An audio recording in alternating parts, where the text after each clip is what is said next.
No more playoff buys. Any team still alive playing this weekend. I'm Adam Kaufman. This is the Divisional Round edition of Matchups Breakdown, and our usual crew is here. DKTV analyst Pat Mayo, Pearce Dietrich, and Geoff Ulrich. Fellas, how we doing? Hello, Kaufman. Hello, Alan.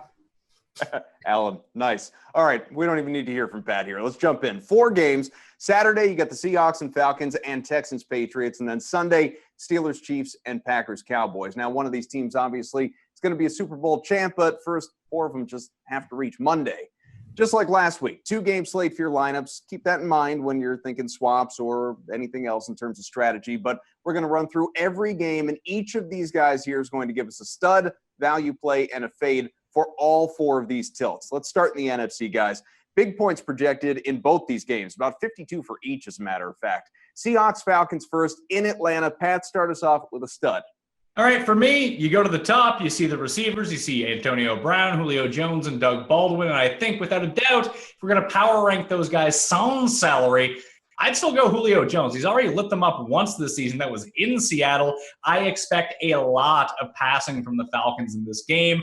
And who better to go to than the biggest stud guy? And you're kind of getting a discount here. I mean, Antonio Brown is in the $9,000 range coming off the 2-touchdown week. Now we have Julio Jones, only $8,400. Like, that's a very acceptable price to pay for one of the 2 best receivers in football. So Julio Jones is my guy. Without Earl Thomas around, they're going to light them up through the air, and Julio is going to be a big part of that. Well, like you said, 139 yards and a score back in Week 6 in Seattle. It seems like that toe is doing all right. Pierce. Matt Ryan. The expected point total of this game has gone up throughout the week. It could be higher by game time.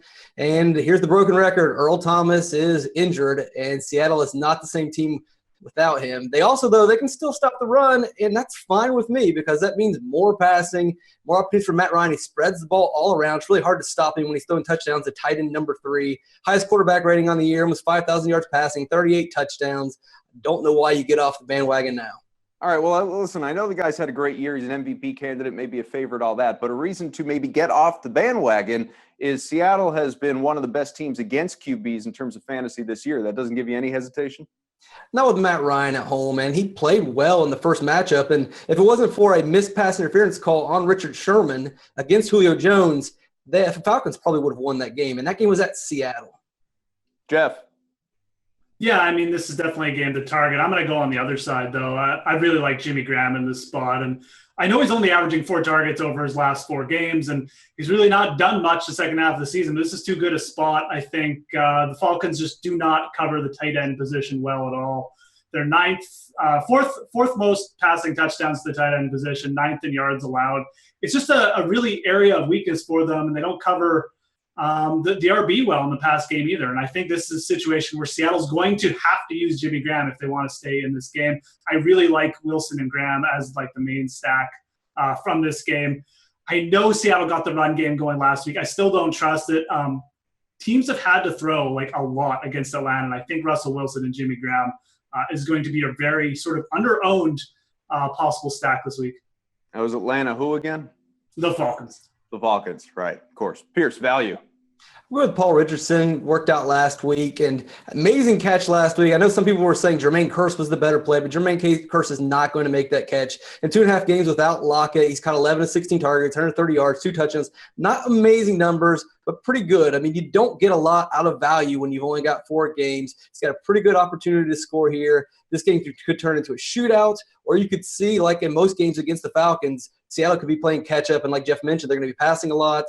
A lot of opportunities here for Paul Richardson to score. Well, and those Falcons have struggled against receivers this year, too, so something to keep in mind. Pat. P-Rich. Love P-Rich. Came through for me everywhere last week. That was excellent, but I'm actually more of a Curse guy this week. But the guy on the Seahawks that you probably do want to play, as Geoff pointed out, the Falcons, or what is it, the Falcones, or whatever the hell you're saying, they're not good against tight ends. But it's not Jimmy Graham that I want. It's Luke Wilson. He's the mid-price, $2,500. And we go back to last week. How did those tight ends do? None of them did very well. And you look at the slate coming up here. The teams remaining don't have a lot of good tight ends. Kelsey, realistically, is by far the best one. So let's say he has an off game and you have to pay over $6,000 for him. Well, wouldn't it just be better to invest the minimum price in someone that could potentially score a touchdown in a good spot? This Jimmy Graham kind of dissolvement out of this offense has really coincided with the return of Luke Wilson. He's still getting looks in the red zone. They're weak against tight ends. I think for $2,500, this is a calculated risk that he doesn't need to do much. He just needs to score. And if he can do that, he leaves you with a lot of flexibility in the rest of your lineup. Plus, his brother was just great in Zoolander. I mean, Hansel, so hot right now. I mean, he was good in Bottle Rocket. Or Old School, too. Jeff. Oh, that is a risky play. I really do like the spot for Jimmy Graham. Well, what risk? It's $2,500. He could take a 0 and I could still win. Yeah, but if Jimmy Graham goes for 32, I don't know. Anyways, Not going for 32. It worked. It would have worked out last week going min price for sure because the tight end's all busted. But I don't know if that's going to happen this week. Anyways, my value play is Taylor Gabriel.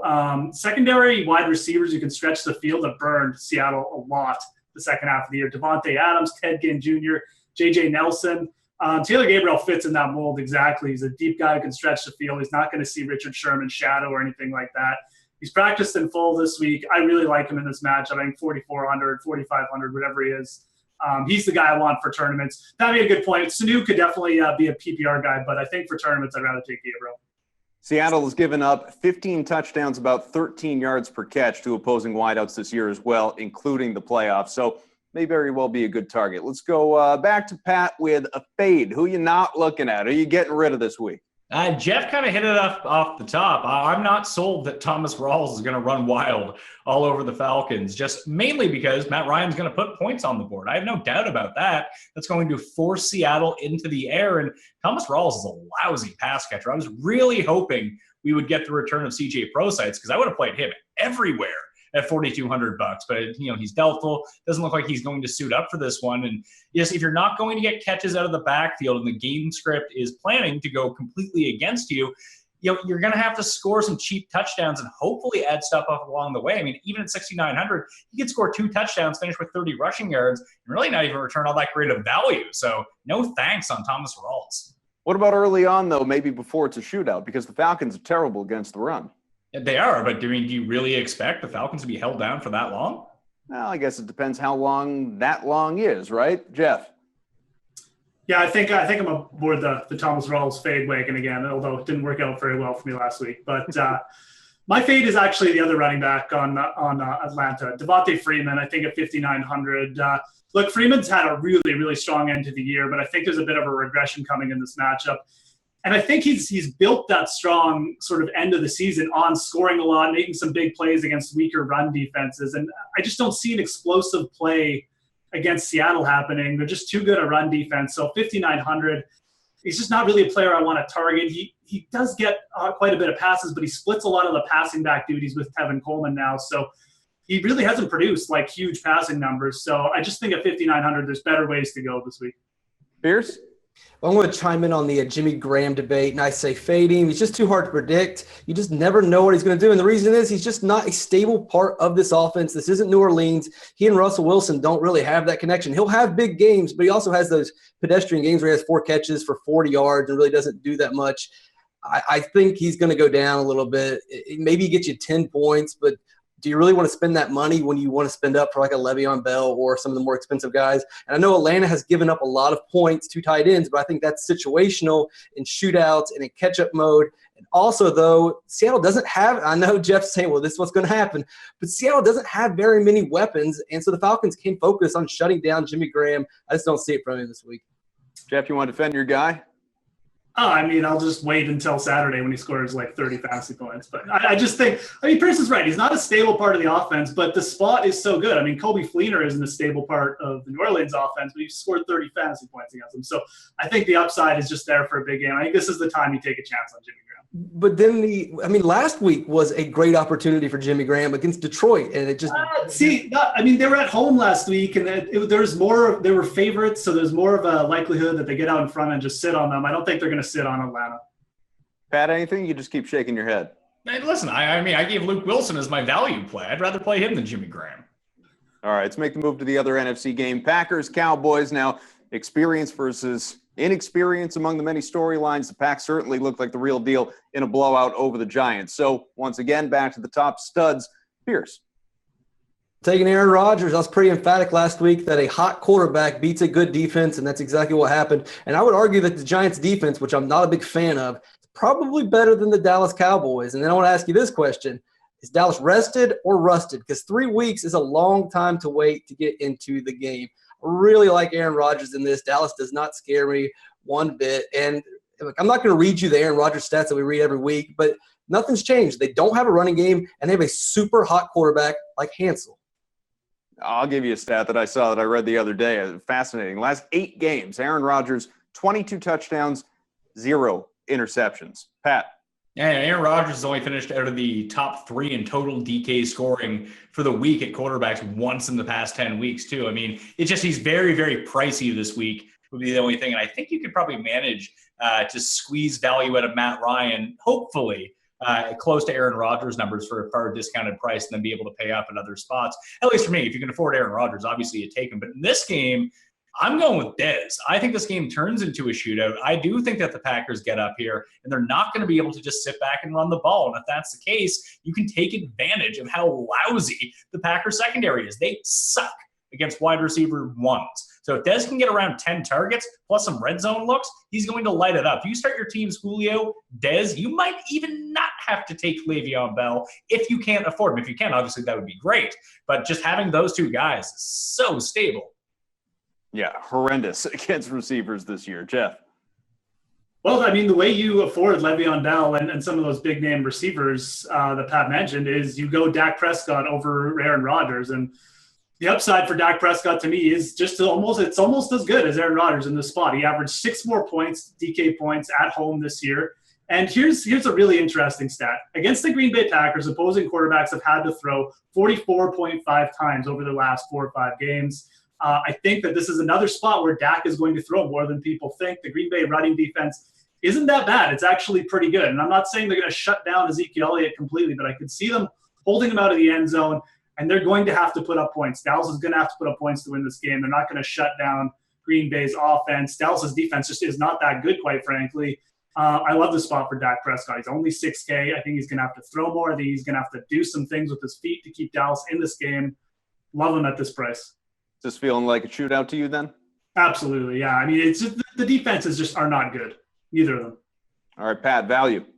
All right, value for me coming into this game, I mean, it's still kind of pricey. It's $5,700, but Randall Cobb, I kind of wish Jordy Nelson was playing here because I feel like more people will be off Randall Cobb, but Dallas is just pitiful against these little receivers over the middle, and that's what we're going to see from Randall Cobb here. Just these short A-dot routes, pile up a ton of receptions, and even get some red zone looks along the way, like whether it's Jamison Crowder or Jordan Matthews or Adam Humphries or Eli Rogers or even Randall Cobb the first time that these guys played. They can't shut down these little guys running their quick little slant routes over the middle. So Randall Cobb to me is someone who I can project around double-digit targets, maybe a few red zone looks, and I think that he has the potential for another big game here. 3 scores last week. Absurd. Probably not that many scores. Yeah, I mean, it'd be nice, though. Wouldn't that be fun for everybody? It would be terrific. Well, especially for you and Randall Cobb. Pearce.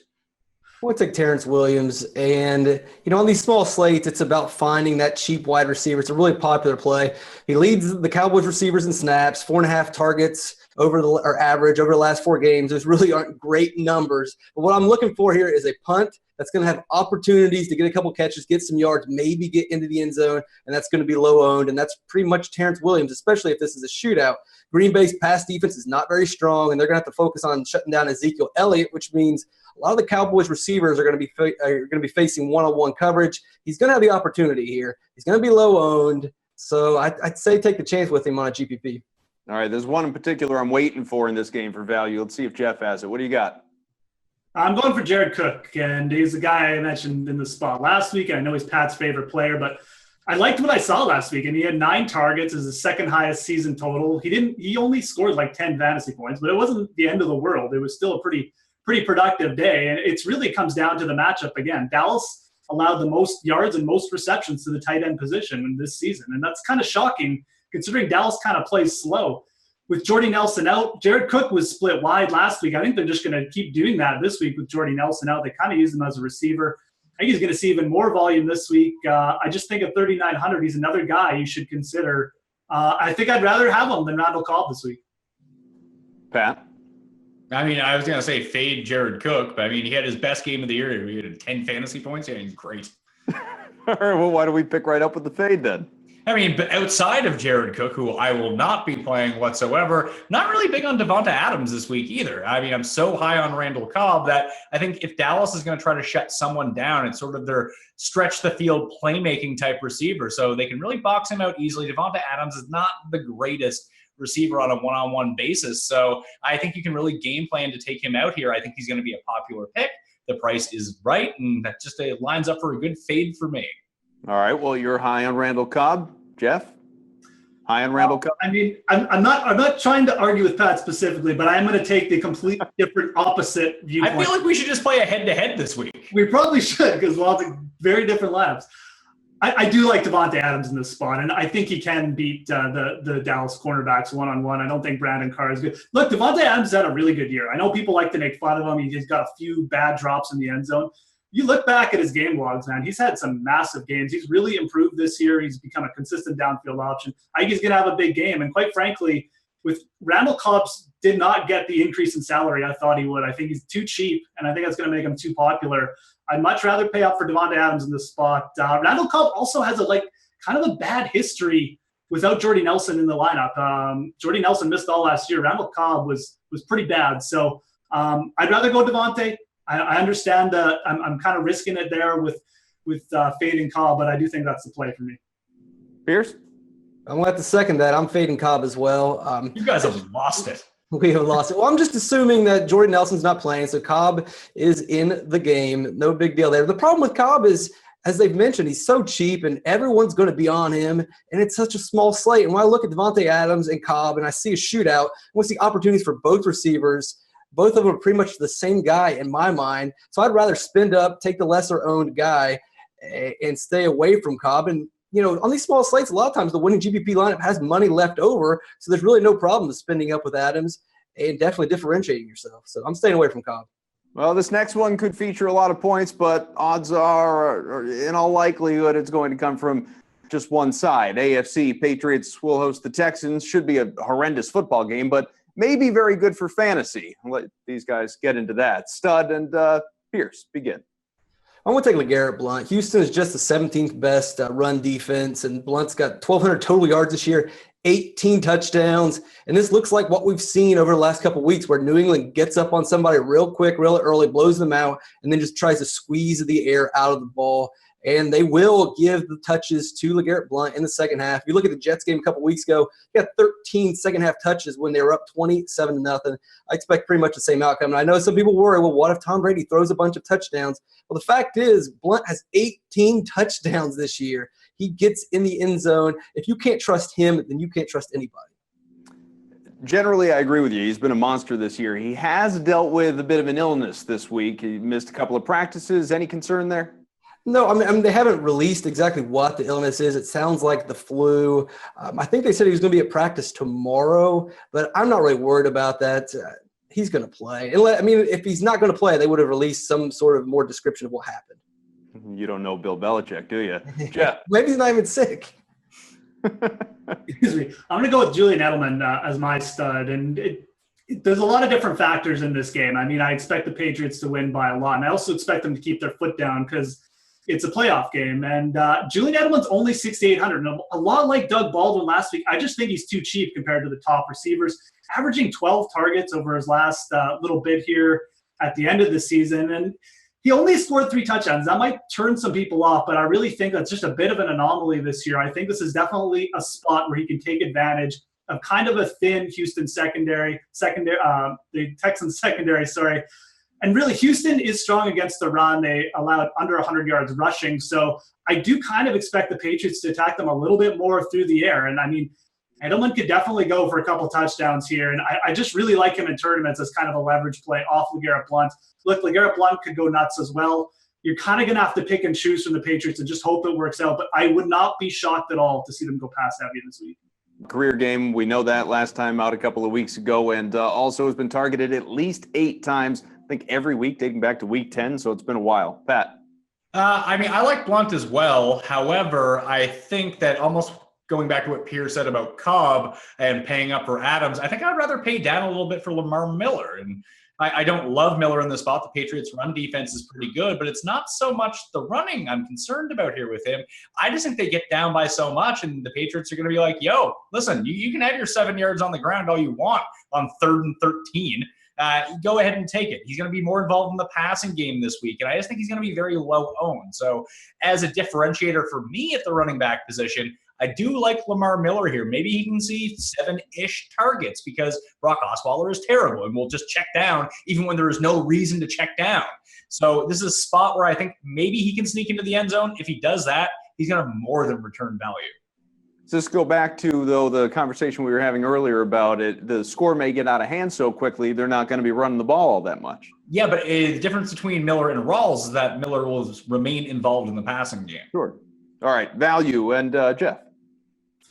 Yeah, my value play for this game is actually James White. And, it's a really interesting situation with the running backs because even though LeGarrette Blount scored so many touchdowns this year, he's still only playing like 40 or 50% of the snaps at most weeks. Dion Lewis is involved, but James White is still involved too. He's led the Patriots in targets and receptions ever since Dion Lewis has come back. And he's only 3,400 on this slate. Again, you want to differentiate a little bit for tournaments, go with James White this week. I mean, he's probably going to catch 3 or 4 passes if he gets in the end zone, or the Patriots really do go pass heavy. You could maybe see 4 or 5. So those running backs, if I'm not going to go LeGarrette Blount, I'm probably going to go James White. How tricky is this game, especially since, virtually everybody on the Pats is healthy, save for Malcolm Mitchell. Maybe he doesn't play in this game, but everybody else, and Brady, as we know, it's cliche, but he likes the open receiver. He could go anywhere. Yeah, it's super tricky, and I think that's why James White offers a little bit of – he's interesting to me because he's only 3,400, and he's going to get those targets. So for me, like a running back, a lot of people talking about Dion Lewis, LeGarrette Blount. It might just be an idea just to go with the pass catchers on the Patriots. Pat? Well, we've heard from Blount. We've heard from James White. I'm going to go with Dion Lewis at $3,900. He's led the Patriots running backs in snaps over the past 3 games. He has 9 red zone touches the past 2 games, and he's starting to get work on the ground as well. He has not been involved as much in the passing game as we would have expected, and Jeff kind of pointed to that James White still leads him in targets and receptions since Dion Lewis has come back. But I have a feeling that they've been saving the whole Dion Lewis playbook for the playoffs. The problem is they might not need it in this game. So I can see myself doing something like taking Lewis on 50% of my teams and then differentiating onto White on 50% of my teams and then hoping that one of those hits. I think that one of these 2 guys is going to have a really good game. So I'll just stick with the talent. Dion Lewis is the objectively better running back. Hopefully he gets more touches. He might get double the amount of touches. So hopefully I'll just go with that, go with Dion Lewis and have him come through for me. Fun fact, it doesn't really have anything to do with fantasy, but it is a fun fact. The Patriots 12-0 or 13-0, something like that, with Dion Lewis in the lineup forever. Last couple of seasons. He hasn't been in the league that long. So they don't lose. Literally do not lose with Dion Lewis in the lineup. And I don't think that's going to happen this weekend either. Pearce? Well, it's hard to even look at any Houston Texans, so we'll just jump back to the New England Patriots. I'm going to go with Michael Floyd. It's probably a scary play for some people. They don't trust him yet. That's fine with me. Week 17, he really didn't have much time with the team. He still played 49 snaps, 12.6 points. And we've seen these reclamation projects before. Randy Moss, Corey Dillon, LeGarrette Blount. The Patriots bring the best out of people, and the report on Michael Floyd's been that he's living in a hotel 3 minutes from the stadium, and all he does is think about football all day, every day. I think he's going to be ready for a big-time game, low ownership. I think he's worth its shot in AGPP. So he doesn't have to drive himself to the game? I don't know if he has a license. He might be Ubering. I don't know. I think all that's pending. Might have a bicycle. They actually asked Michael Floyd about just why, Foxborough and the Patriots, everything has become family. And he said, I don't know if he meant to say it or meant for it to come off this way, but he said, well, one of the things I really like about here is that there's not much to do. Can't get into prison. Yeah, can't get into trouble. All right, let's go to the fades. Jeff? My fave in this game is Lamar Miller. And again, I know I'm going against Pat again. I think Pat actually made some good points about the pass catching upside there with Lamar Miller. But for me, the matchup is just too bad. New England is probably the best run defense in the league. They didn't allow a single 100-yard rusher all year. They haven't allowed a rushing touchdown since week 8. Coming off a bye, it's a really, really tough spot for Lamar Miller. Now, look, the Patriots, I did go back and look at the Patriots game logs. They did allow a lot of receptions to running backs. So there is there is some hope there. So I won't completely shut him off as saying, like, don't even think about it. But you really are relying on the fact that he's probably going to get some PPR points, because if he doesn't get those PPR points, he's done. Pat, do you think he just kind of waits for you to make your picks and then I'm just going to go the other way? Yes, I do. Give us your fade. Tom Brady. Oh. Yeah. I'm going to target the high total games here overall, and I just see a situation where the Pats might get up by a bunch. We've talked about the running backs. All three of us mentioned a running back on the Patriots, and if they score 2 ground scores in this game, how many touchdowns is Tom Brady going to throw for? I mean, he's not going to stay in for them to win 60-0. He might get benched halfway through the third quarter for Jimmy G. He's going to end up coming in the game. So I don't love the upside for Brady to match the values of either Rodgers or Dak or Matt Ryan or Russell Wilson. He's going to have to come out and throw like three first-half touchdowns, and that's hard to bank on for me for his price point. So I'm just going to stay away. You know, Pat's point about fading Brady, and I think it's a different reason. I'm talking about a season-long sample and not one game, but the Texans allowing the third fewest DK fantasy points per week to quarterbacks this year. Pearce. I'm going to take a bold stance here and really put myself out there, and I'm going to fade Brock Osweiler.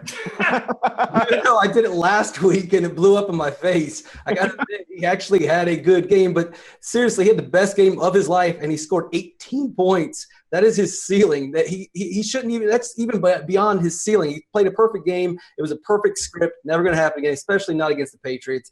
Even if they're playing, even if he's in mop-up duty, the guy can't complete a pass. It is not going to happen. Maybe someone out there thinks, well, maybe he'll do it again. It's not happening. There is no way he can burn me 2 weeks in a row. I know Pat loves Osweiler too. It should be bad. It should be noted anyway when one of the positive things said and written and everything about Brock Osweiler is, but he didn't turn the ball over. So, of course, he's starting again. Right. He just hit one pass. He hit one pass, and they worked with half the field the entire game. All he had to do was just not screw up really bad. All right, let's take a look at Steelers and Chiefs in KC. Let's go to the studs. Geoff. My stud from this game is Tyreek Hill. He just scores touchdowns. I mean, he's just really, really good. And he's kind of proven to be matchup proof as well. The thing I really like about Hill in this game is, A, it's going to be bad weather, and B, the Chiefs have really started to use him a lot more in the run game, 9 carries over the last 2 weeks. And Evan Silva, Roto-World, actually tweeted out that they've been using him in a lot of different formations over the last couple games as well, which should really give you a lot of hope here. Tyreek Hill sometimes has his touches capped by the Kansas City Chiefs, but I think that in a playoff game against the Pittsburgh Steelers, they're going to try and get him the ball as much as possible. Also love the fact you get some special teams usage out of him as well. So Tyreek Hill, I just think you got to use him this week. Well, and the Steelers are bad against the run. Pat. Le'Veon Bell, take the free 25 DK points. Next. Pierce. Okay, I'm going to go with Travis Kelce, and going off that Le'Veon Bell play, it's a small slate, and you got to spend up on the expensive players. There's no way you can afford a tight end, so you're going to get Kelce with some low ownership, and he absolutely has the upside, leads the NFL tight ends in receiving yards and in receptions. You've got Macklin back. You've got Tyreek Hill. You're going to have favorable coverages for him all. I mean, he lines up as a wide receiver. It's really hard to cover. Alex Smith says he wins every one-on-one coverage, so he's going to continue to feed him the ball. I really like the situation for Kelce and the low ownership. A dud for him in Week 17. Meaningless? They didn't need him in that game. All right, value. Pat. I'm going to go to Jeremy Macklin. I don't love it. And like I previously stated, I'm really going to be targeting the 2 NFC games over the 2 AFC games. Like, just outside of Le'Veon Bell, I don't really want to play anyone else. But Macklin makes a lot of sense here. The focus is going to be on Tyreek Hill, make sure he doesn't have any big plays. You expect Pittsburgh to put some points on the board, and Pittsburgh probably says, hey, you know what? We're probably going to try to take out Travis Kelce to the best of our abilities and limit him. It just seems like a lot of free reign for Jeremy Macklin. I don't love him, but I do like his price. So when he comes in this week at $4,300, he allows you to have some savings and doesn't have to do all that much in order to return value and keep you afloat, even in big tournaments. So I don't mind Jeremy Macklin, a hesitant value. I hate this game. Pierce. Well, I'm going to agree with him, but I'm probably not as negative towards Jeremy Macklin, but I like him. It's just way too cheap. $4,300 for a wide receiver number 1. That is really hard to pass up. I understand that there's not going to be as many points in this game, but Andy Reid off of a bye, 15-2, I believe, and that's a real stat that you can hang your hat on right there. That's fake news, fake stats. That's a real – I mean, he's got a week to game plan for this game, and you knew that Kansas City was game planning for the Pittsburgh Steelers all week, so they knew what they were doing. So, and like I hope they were game planning for the Steelers. And like Pat mentioned, really high floor on this guy. He's going to get at least 5 catches, 50 yards. The biggest worry, though, for me with him is the weather. And if this thing turns into an ice storm, then I'm probably just going to go with the indoor games. Just mean we're done, Pearce, Pat, debating what is and isn't the real stat between you two? I think I won all those debates last week. I have to go back and check the tape. Oh, well, I'll just go ahead and tell you. Detroit Lions haven't won a playoff game in, I think, 60 years.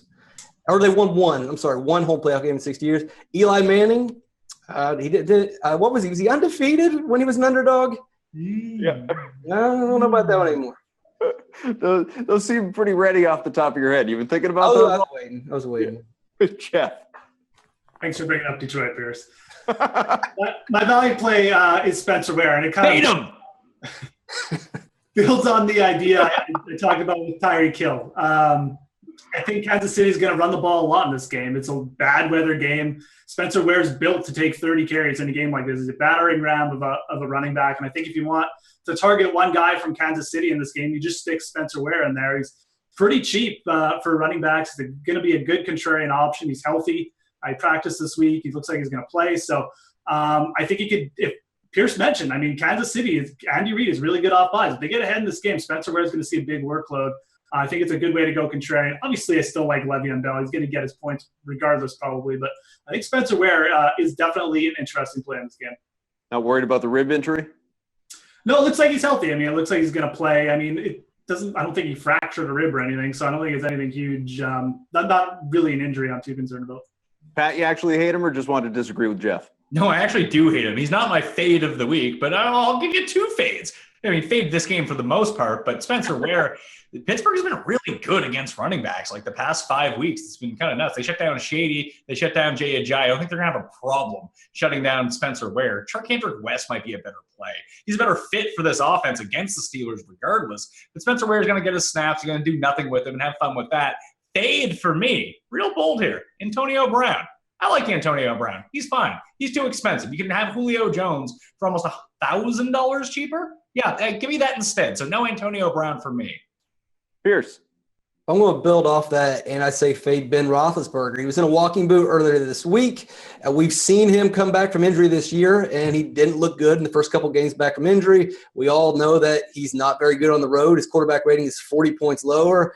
Arrowhead is not an easy stadium to play in. Kansas City is a pretty good defense, and we're looking at a possible ice storm. I don't think the Steelers win this game, and I absolutely don't think he puts up worthwhile fantasy points. Jeff.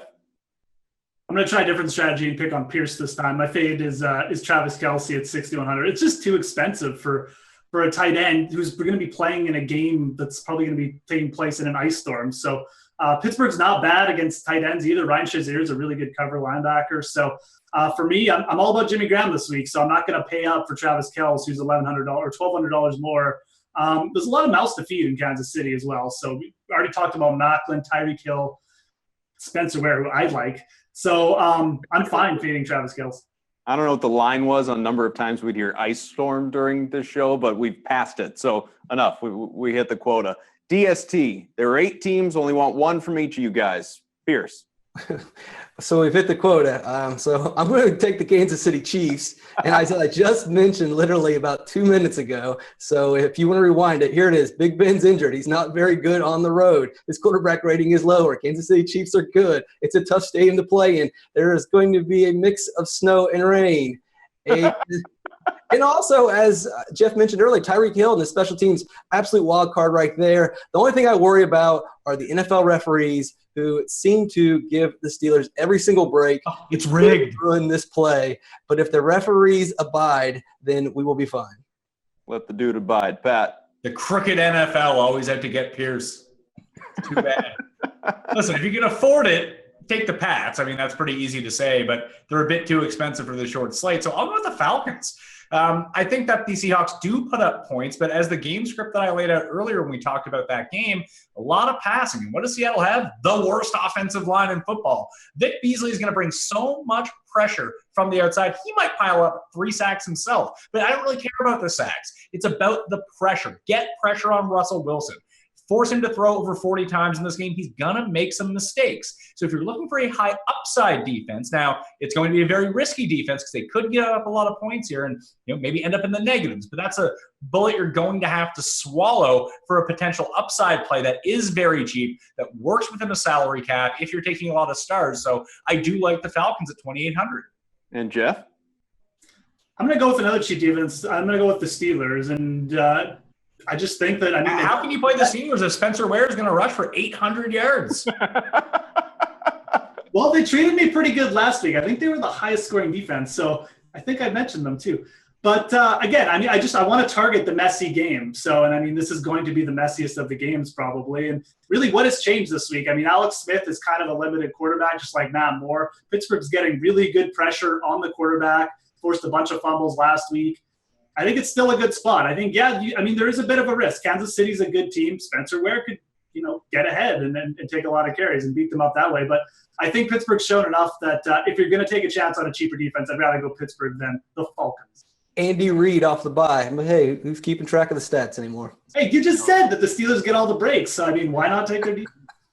And who's determining what's a real stat and what isn't? All right, one more thing. We're going to do this quick, rapid fire, no explanation. We did this in a shorty last time. We're going to incorporate it this time. Just pick a winner for each of these games, one by one. Seattle, Atlanta. Pat. Atlanta. Pearce. Atlanta. I don't have to mention Earl Thomas anymore. Jeff. Seattle. I'm taking Seattle too. Green Bay and Dallas. Jeff. Green Bay. Pearce. Dallas, my Super Bowl pick from way back when. Pat. Green Bay.